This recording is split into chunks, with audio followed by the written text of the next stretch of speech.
Good morning 11th class. संबंध और फलन चैप्टर में आपका टॉपिक था फलन, जिसके बारे में मैंने थोड़ा बहुत आपको जानकारी दी थी। अब उसी में मैं फलन को एक बार फिर से रिपीट कर देती हूँ थोड़ा, और उसी में हम फलनों के प्रकार पढ़ेंगे। और इससे ही जो वीडियो है इसी के द्वारा अपने नोट्स बनाने, मैंने इसमें वैसे लाइन पेंसिल से लाइन जो करी है आप उनको नोट कर लेंगे, ठीक है। तो फलन क्या होता है, हमने कहा था फलन क्या है कि हमारे पास कोई प्रांत और सहप्रांत है। अगर प्रांत के अवयवों का सहप्रांत के अवयवों में एक अद्वितीय प्रतिबिंब बने तो उसे उस संबंध को हम क्या कहते हैं, फलन कहते हैं। यदि किसी समुच्चय के प्रत्येक अवयव के किसी संबंध, हम आर कहते हैं ना, आर में क्या होता है, दो सेट के अंदर ए क्रॉस बी का सबसेट, जिनको हम क्रमिक युग्मों के रूप में दिखाते हैं। तो पहला घटक दूसरे घटक से क्या होता है, संबंधित होता है, और तो उसे हम संबंध कहते हैं। और आर किसका उपसमुच्चय होता है, ए क्रॉस बी का।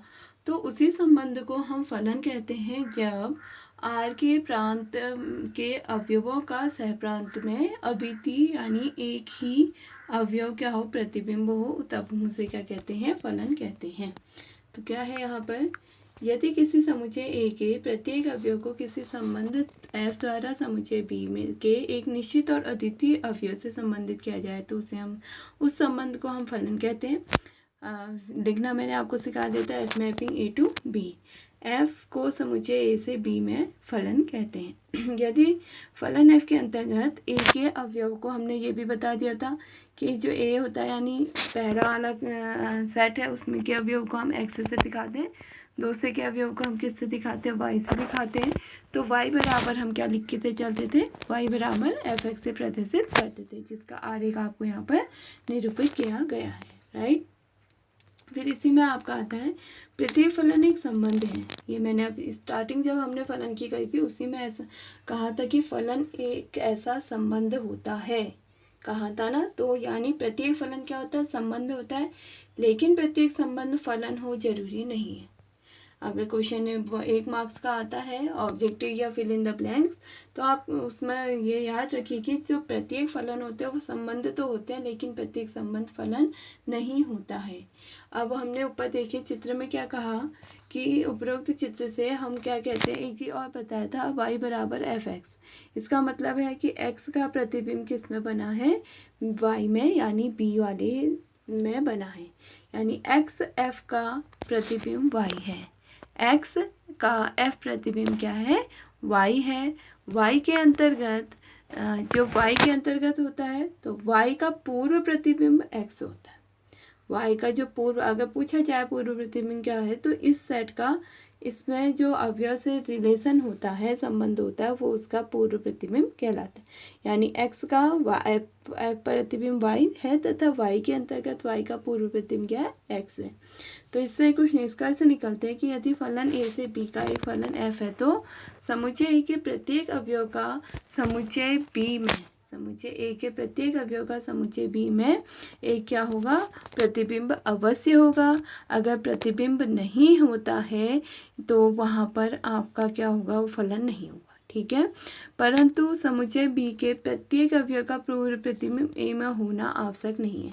इसका मतलब क्या समझे आप, कि अगर हमारे पास क्या है, यहाँ पर ये ए है, ये सेट बी है, ए के प्रत्येक अवयव का यहाँ प्रतिबिंब होना जरूरी है।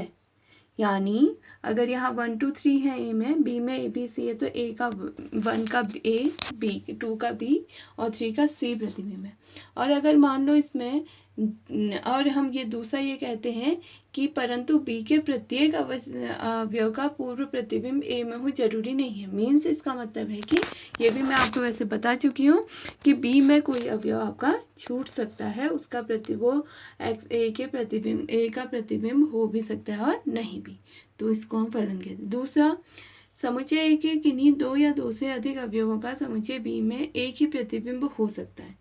समुच्चय ए के 2 या 2 से अधिक अवयवों का, जैसे यहाँ 1 2 3 4 है, तो 1 का प्रतिबिंब x हो सकता है, 2 का प्रतिबिंब भी x हो सकता है, लेकिन 1 के 2 प्रतिबिंब नहीं हो सकते। तो वो यही कह रहा है समुच्चय ए के किन्हीं 2 या 2 से अधिक अवयवों का समुच्चय बी में एक ही प्रतिबिंब हो सकता है, परंतु समुच्चय बी के 2 या 2 से अधिक अवयवों का समुच्चय ए में पूर्व प्रतिबिंब नहीं हो सकता है। तो अब यहाँ पर कुछ आलेख आपको यहाँ पर दिखाए गए हैं। पहला है कि जैसे हमने कहा f1 एक फलन है a से b में। अब ये आपका फलन है या नहीं, इसको मैं यहाँ से आरेख से ही बताती हूँ। देखिए इसमें 1 का प्रतिबिंब x है, 2 का प्रतिबिंब y है, 3 का कुछ नहीं है, 4 का क्या है, z है। तो यहाँ पर क्या कह रहे हैं कि जो ये 3 है वो a को तो बिलोंग कर रहा है, लेकिन उसका कोई भी प्रतिबिंब b में नहीं है, तो इसका मतलब ये फलन नहीं होगा। तो F1 संबंध F1 समुच्चय ए से बी में फलन नहीं, क्योंकि 3 बिलोंग्स टू ए, परंतु बी के किसी भी अवयव से संबंधित नहीं है।